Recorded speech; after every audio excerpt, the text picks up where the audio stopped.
एक बार राजा रघु और रावण के बीच में लड़ाई हुई, बहुत जोरदार। तो राजा रघु ने तपस्या करके रावण की नाभि के अमृत कुंड को सुखाने के लिए उस बाण को प्राप्त किया देवताओं से। जब लड़ाई चल रही थी उस समय सुबह सुबह रावण पहुंच गया राजा रघु के छावनी में।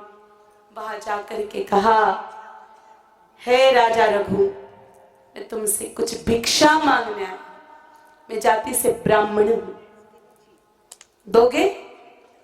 का दूंगा। क्या चाहिए मांग ले। का ऐसे थोड़ी होता है क्या, वचन दे, प्रण ले। का वचन देता हूं, जो चाहिए वो दे दूंगा, तुरंत दे दूंगा।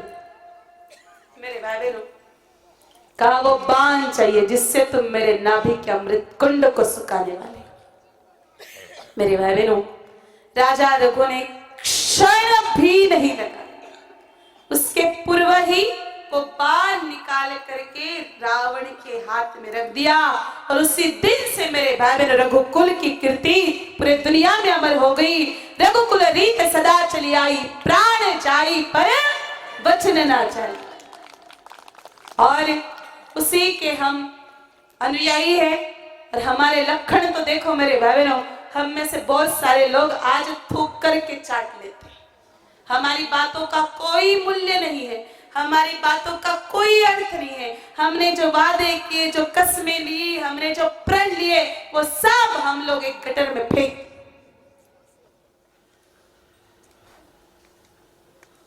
सबसे बड़ा वादा तो गौ माता से करते हैं। जब जयकारे लगाने की बारी आती ना, गौ हमारी माता है, गौ माता की जय, गौ माता की जय, गौ माता की जय। और जब निभारी की बारी आती तो मुझे लगता है कि जानवरों से भी गया बीता व्यवहार करते। ये कौन से रघुकुल की रीति है, भगवान जाने।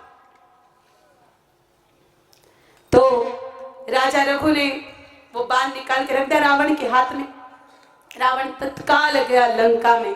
और मेरे भाई बहनों, पुरुष को सबसे नजदीक होती है अपनी पत्नी। जाकर के मंदोदरी को पकड़ा दिया वो बाण, कहा ये मान लो, इससे मेरे मौत छुपी हुई है। मंदोदरी ने वो बाण अपने खंभे में गाड़ दिया। समय बीता, राम जी और रावण का युद्ध शुरू हुआ। रावण मरे ही नहीं। तब मेरे भाई बहनों विभीषण जी ने आकर के बताया कि रावण की मौत उसके नाभि के अमृत कुंड में छुपी है। राम जी समझ गए, अब इतनी बड़ी बात जब भाई बता सकता है तो अगली बात तो लुगाई अपने आप बता दे। राम जी ने इशारा किया ठाकुर हनुमान जी को कि जाओ, अगला लिंक वही मिलेगा आपको। अब हनुमान जी गए मेरे भाई बहनों माता मंदोदरी के पास। जाके कहा, मां बड़ी दुखद घटना है, रावण मर चुका है। कहा वो ऐसा हो ही नहीं सकता। कहा मां रावण मर चुका है, आप विधवा हो गए। कैसा हो ही नहीं सकता। कहा मां रावण मर चुका है, आप विधवा हो गए हो। कहा भाई मैं कह रही हूं ऐसा हो ही नहीं सकता। कहा क्यों नहीं हो सकता। कहा इसलिए नहीं हो सकता क्योंकि रावण की मौत तो इसी खंबे में छुपी। मेरे भाई बहनों, एक ही लात हमारी बालाजी महाराज ने खंबे में से बाण को बाहर निकाला। और इसीलिए कहते मेरे भाइयों, पत्नी चाहे कितनी भी प्रिय हो, कितनी भी लाडली हो, कितनी भी रूपाड़ी हो, कितनी भी चौकी हो, कितनी भी हाव हो, लेकिन उसको सारी बातें नहीं बतानी चाहिए। हनुमान जी ने मारी एक लात, खंबे को निकाला बाण बाहर और पहुंच गए राम जी के पास। अब वो एक बाण जो राम जी ने हाथ में लिया, 20 बाणों से तो भुजाएं खट खट खट खट करके काट दी, 10 बाणों से शीश काट दिए और एक बाण से रावण की नाभि के अमृत कुंड को सुखा दिया। और उस प्रकार से रावण की मौत हुई। बोले सियावर रामचंद्र भगवान की। तो ये सब रघुकुल की कीर्ति का प्रभाव, ये सब नंदिनी गाय माता की कृपा हुई है रघुकुल पर।